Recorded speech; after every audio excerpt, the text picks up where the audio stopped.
we're gonna enjoy this loss together. The feel me? The community, we could mourn together, right? We Like call this group therapy. this That's is what we group call this. therapy. That's what This we is call group therapy for the homies, man. Um, Rod,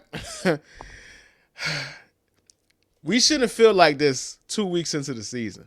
That's like forget the game recap and all of that, right? 2 games into the season, it feels like a lost cause. Herbie, Like these guys had a players only meeting after 1 week. Herbie, everybody knows the players only meetings are a sign. It's a harbinger of doom to come. That's what it always is. When in the history, like go look at any championship winner. When was it that the players only meeting was the turning point? it's never the turning point. It's never the turning point. Exactly. A week one players only meeting is absurd. But Absurd. that is where we are, and that it confirmed everything that we knew, which is the bad vibes, the a broke. Oh, more than anything, it just seems like it's a broken locker room, right? I don't know if the defense hates the offense. I don't know if the offense hates the defense. I don't know if the coaching staff hates this section. I don't know if I take this back. I do know the receivers hate Tua. I'm starting to suspect Tua O-line hate him too because the way how bad they have played for his entire career. I just don't understand this, bruh. Like, if put like this, if Daniel Jones is good this year, it is going to prove that certain teams are cursed. And I have to believe that the Miami Dolphins are cursed. Jimmy Johnson put a curse on his team. Don Shula put a curse on this team. Nobody can surpass them and what they did in their legacy, dog. They went to the woo lady. They got a couple Chucky dolls. They got a couple little things. They got somebody's strand of hair. And they put voodoo on this team to always have a bad offensive line, to always have a uninspiring pass rush. Like, when's the last great pass rush you guys have had? You have Jason Taylor and what was the one super diesel dude? I can't remember his name. Who, Cam Wake? Cam Wake. Cameron Wake. Old ass Cameron Wake. Yep. At least Tyreek Hill got over a 30-yard reception. He broke his streak, so there's that. Like, I don't know what the positives are right now, dog. I don't know what the positives are, and it sucks because in a vacuum, it was a good game. It was a competitive game. You saw life on the offense, which you haven't seen in quite some time. You saw an opportunity for growth. The problem is the way you guys lost was so demoralizing that we will learn about the leadership on this team because a loss like that could just sink your entire season, right? We gave them our best shot. We had multiple times to win, and we still lost. At home. At home. And we got a short week to go play dominant looking ass Buffalo. I, You know so what, let me go ahead, brother. I don't want to start this off too much on a somber note. So for my fellow fans, my Dolphin fans who are in this with me, I got one word for y'all, man. Rejoice. Rejoice. Rejoice, my fellow Dolphin fans, because we grow one step closer to D-Day. Herbie, look, they have been talking about this offseason that Mike McDaniel's on the hot seat. Herbie, fuck a hot seat. I don't think Those the pants are devil is on on the seat. fire. I don't Those think pants are on fire. the devil is not on a seat that's hotter than the one Mike McDaniel was on. I don't think that level of heat has there's not a scientific name for how hot Mike McDaniel's seat is this year, bro. But let's go ahead and get with the game recap, man, and let's just put this game behind us, man. So, game recap. Here we go right here. So, Miami Dolphins, Patriots. And what's so annoying about this game is that this game was almost as even as a game you will ever see, dog. 338 total yards for the Patriots, 358 total yards for the Miami Dolphins. The Miami Dolphins had 61 rushing yards compared to 122 rushing yards for the Patriots. Passing yards, 211 for the Patriots, 297 for the Dolphins. Sacks, 3 for the Patriots, 5 for the Dolphins. Uh, Penalties, 10 for the Patriots, 12 for the Patriots, 10 for the Dolphins. It was an even game. It was an even game. It was two mid teams going band for band. Made a best mid team win, dog. This is a team, and mind you, this was a Patriots team that looked lifeless at home a week ago. They did put up 10 points last week. They put up 33 today. Herbie, the Dolphins defense is just what the doctor ordered. Any struggling quarterback, any young quarterback, any struggling offense. Oh, you want that shot of life? You want that booster shot? Oh, play the Dolphins defense. Just go play there. Just play the Dolphins defense, who can hardly get pressure. We got some sacks today, sure, but for the most And, part, and even the sacks you got, there was one where Travion Henderson completely whiffed on the block on the blitz. But even the sacks you got, it wasn't because your pass rush was just whooping ass. It's because Drake May has a slow ass eternal clock, and he was there for 5 seconds, and he was just waiting for stuff to get open. So it was more coverage sacks than pressure sacks. A sack is a sack. right? A sack is a sack, but you even need to have that kind of context because we did not see that last week at all. True that. At all. So, and that's the reason why I want to put it in context. It was more about Drake May and his lack of his clock not being that fast. Because try that against the Chiefs. Try that against a team that has a quarterback like on Thursday, who has a great internal clock. What kind of pass rush are you guys gonna have then in 4 days? Herbie, man, that game is about to get so ugly, man. That game in Buffalo. I don't even want to think about it right now. We don't have to think about it now. What we can think about is the game itself. So, what are some of the observations that you have about this game before we get into what was right, what was wrong, and what the F? And I'm sure there's going to be a couple of what the Fs this week, man. Well, Herbie, look. Overall observation is that it couldn't get much worse, right? Like, compared to the lifeless, just hapless performance that we put on. I'm not gonna hold you. The way the game started, I definitely was starting to think like, man, these guys have mailed it in. Tua's first pass of the game should have been a pick. He ended up being bailed out due to offsetting penalties. But right then and there, I can already feel like the vibes of this game are already not going to be good.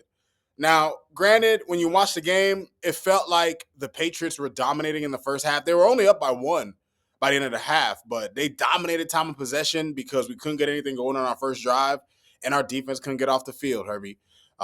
This Dolphins team is concerning in a lot of areas because outside of really special teams, we don't really make that great of an impact, right? Like the offense got going late in the first half, but then in the second half, they can't score touchdowns. We had opportunities to win the game, and we could not take advantage of those. And it's just, Herbie, I'm at a point now, Herbie, to where, and I'm sure I'm not the only one, but I'm pretty sure most Dolphin fans, they're like, we're over this. We're over this, bro. Like the Tua experiment has failed. The Mike McDaniel experiment has failed. No matter what they do the rest of the season, we know it's not going to amount to anything of significance. So it's a shame, really, Herb, because the guys did play harder than they played in the week one, but with the talent that we have, Herbie, it shouldn't be that much of a struggle, which tells me that these guys, I don't think these guys want to play for McDaniel anymore. It seems like, and I'll get into deeper how I really feel about the offense and defense when we go into what went right, what went wrong. But overall, Herbie, this looks like a team that's dead in the water.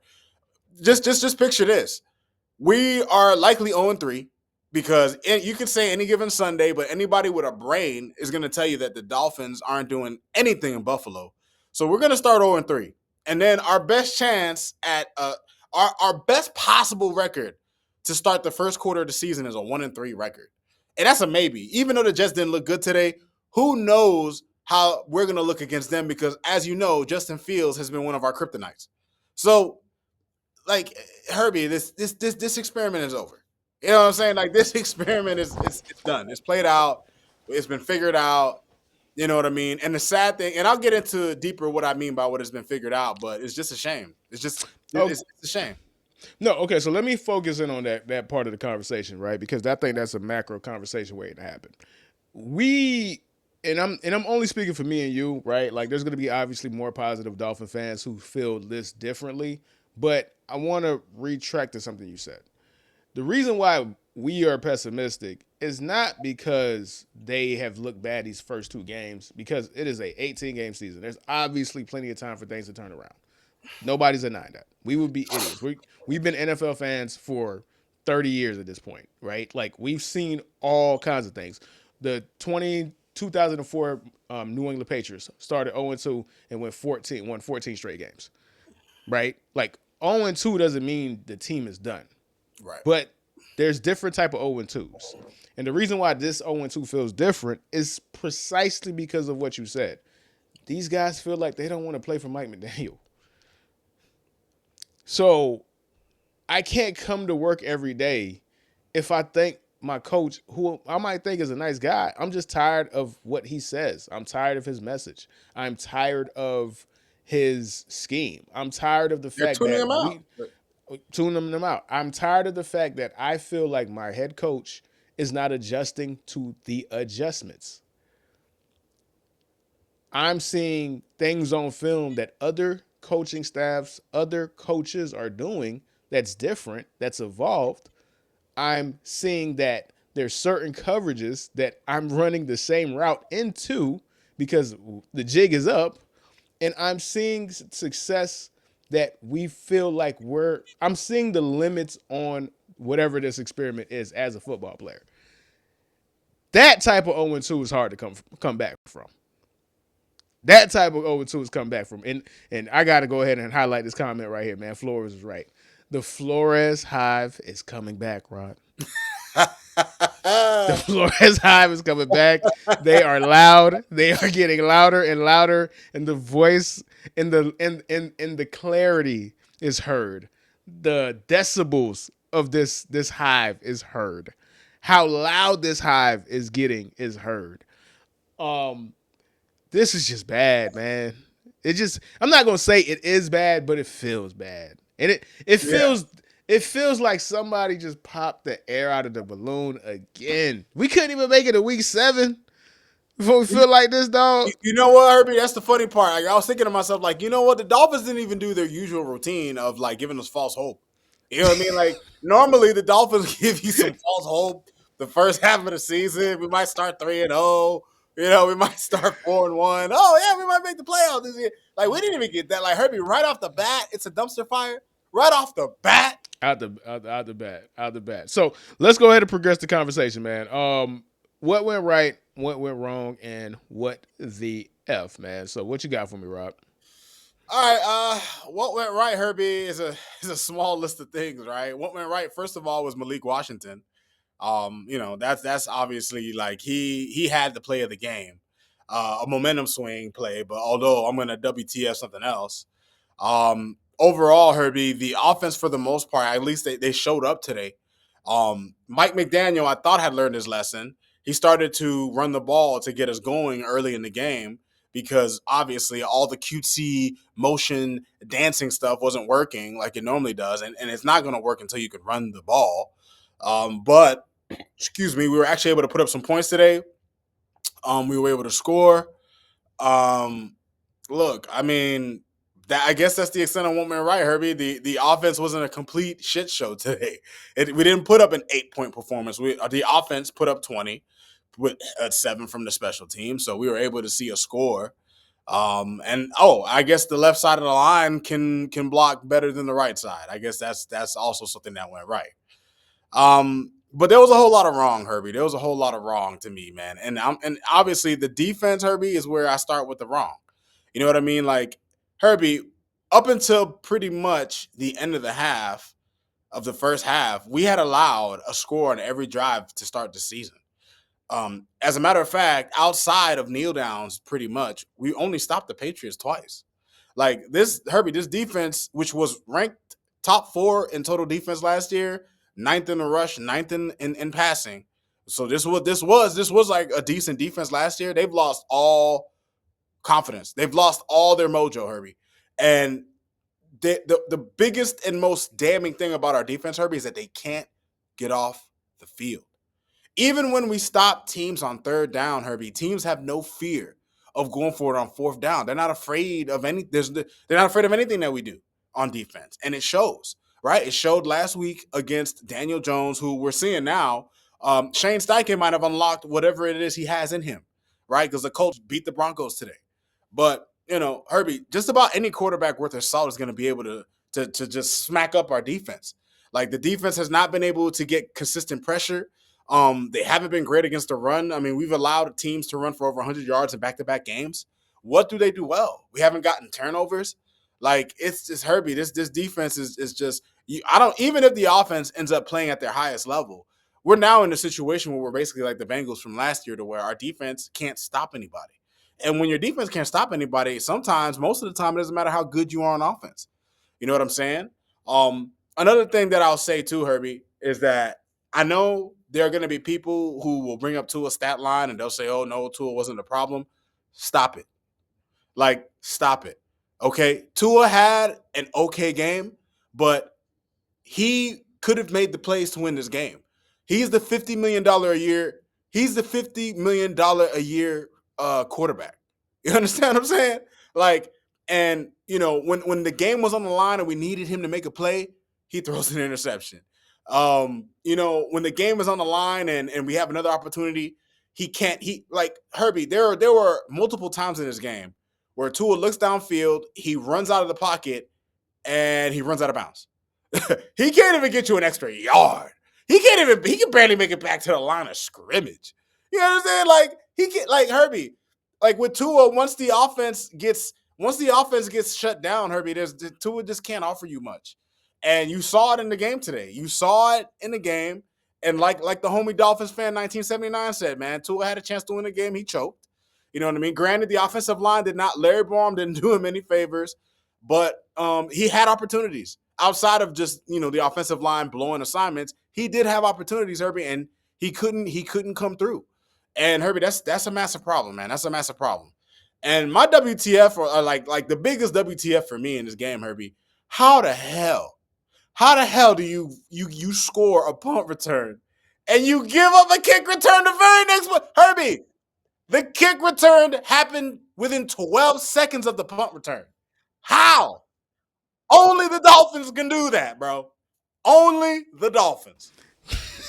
Only the Dolphins, bro, can give up a kick return 12 seconds after they have a momentum shifting punt return. Only the Dolphins. It was so funny because like I was doing homework and I was doing prep work for the pod and everything right now, right? And because the last thing I expected, it's a kickoff. Right? We haven't even had a kickoff return like that in the NFL. Like we don't even have kickoff returns like that anyway. So the probability of it just being a kickoff return to begin with was already low. So I wasn't even really paying attention. And I just hear the announcer going to say, "Oh my God. Oh my God." And I look and I'm like, "He ran this shit back." He ran it back. What the hell? Bananas. Y'all just got a punt return. Bananas. Like to do that, like that is something that teams that go 0-16 do. Like that's old Lions type stuff. Like that's something that should happen to the to the Browns. That's something that should happen to the Bears. It shouldn't be happening to the Miami Dolphins. You guys have history. You have culture. Like, you can't be one of those we losing goofy way teams all the time type of teams. Ridiculous, bro. Y'all are better than this, bro. But you're not. What did Bill Parcells say, man? My favorite football quote of all time. You are what you are. Yeah, you are. You are what your record says you are. I don't care if you score 500. If you're 500 yards a game offense, you have an incredible defense. It doesn't matter. It's about what you do to manage the game. And managing the game is not just about what the quarterback does. It's about what the defense does. It's about what the defensive line does. Managing game is not getting a stupid penalty, not getting a stupid holding penalty, not getting a stupid pass, rushing the passer. You know what I'm saying? Like there's so many things that so many small individual parts and chapters of a football game that builds up the whole book. You rip too many chapters out. You don't have a book. You don't have a story. You don't have a good foundation. You just have a piece of shit. Like, I'm like, so it's very unbelievable, man. So, any last words before we get to the funny tweets of the week, man? Listen, Herbie. Dolphins fans rejoice. It's almost over. Don't worry. This regime is Herbie. This regime is going down in flames. The house is already on fire. The house is already on fire. And to JPS's point, we got the same record as the Chiefs. The Chiefs 0-2 don't feel like our 0-2. Definitely doesn't feel like it at all. The Chiefs 0-2 is just like, you know what? We lost the first two. Now, I just watched the game. I watched the whole game. It's a 0-2 though. It's a deserved 0-2. For sure. And because they're so good and because they always make us eat our words, we always give them the benefit of doubt. But that is not a good team. That is a team that has an incredible all-time, one of the 5 greatest quarterbacks of all time that makes them much better than they are because that is a putrid offense. Like, they lost to a quarterback that won a game with 101 passing yards in Jalen Hurts. That's what they did today. So, whoo, boy. It's gonna be a long 18 for them, boy, in Kansas City, man. But let's get to the funny tweets of the week, man. So first thing first, man. Funny tweets, man. Where is it, man? This one right here made me laugh. Homie said, "What kind of block is this, dog? For real, that slapped the shit out of that man." What the hell? That's like, man, you better give me my money smack. God dang. All right, man. Here we go. No context, Miami Dolphins, man. There go your head coach, man. There go your fearless leader, bro. That's what he doing on the sideline, man. Crashing out. Shout out to Miami Heat, man. I wouldn't wish Dolphin fandom on anyone. I feel you, brother. Me neither. Here we go. I've seen enough. It's time, Miami Dolphins. Here we go. Hey, Herbie. Herbie, it's not a Dolphin season without a call for a backup quarterback. Not a real Dolphin season until you see that, baby. Let's go.